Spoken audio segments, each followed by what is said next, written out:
March 24, 2026. So, bali, update ko dito sa DTF machine. So, bali, ngayong araw po is nag-head clean lang po ako. And then, ang nangyari po nung Tuesday po or Wednesday po, bali, pumunta dito yung nagre-repair po, yung Honjet. So, bali, okay na po yun. Bali, pinalitan lang po itong dito po. Pinalitan lang po niya. Then, nag-try po kaming mag-run. Okay naman po. Nakapag-run naman po kami noon. Nandito din po si Ma'am Abby noon. Na-check din po niya. So, bali, mga bandang hapon na po. Nag-print ulit ako.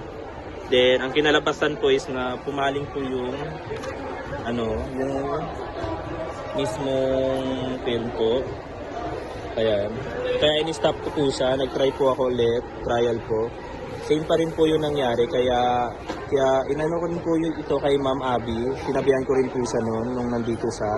So, ang sabi niya is ititigil na lang. So, tinigil ko po yun.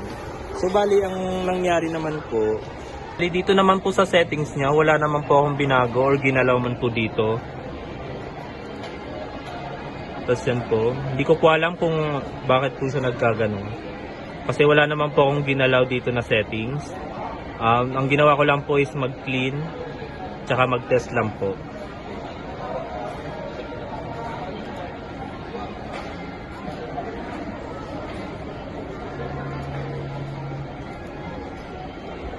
Yung forehead status po.